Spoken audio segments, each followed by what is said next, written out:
in essence, we use the market conditions to help us in certain situations. For instance, right now, when the market started tumbling, there was a point in time where we had budgeted a project a year or 2 years previous before the market started diving. So in that time span, we designed it, we hired a construction manager, and then he went out to the marketplace and obtained bids to give us a GMP. In that time span, the market had tumbled, so the prices went drastically down. We saved money that allowed us to accept alternates that we had prioritized, thinking way back here that we couldn't afford them, but in case we could, here was a list.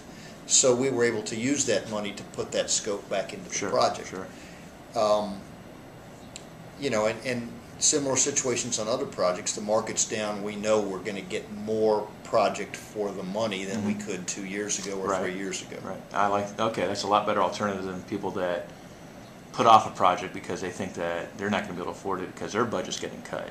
Right. But it sounds like you guys are actually using it budgeting better. projects, again, in the state university system in the state of Florida, you get capital money, and you know in advance how much you're going to get, and we have a list.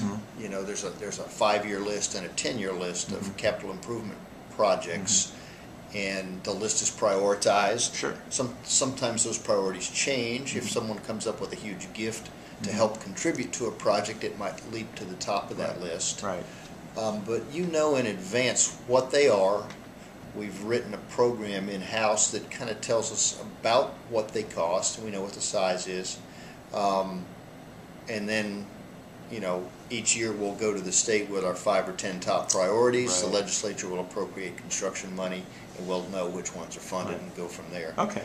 There are some times when a project gets stretched over 2 or 3 years where we might be able to complete the design with the money they give us 1 year and then start the construction when next year's money comes. Right.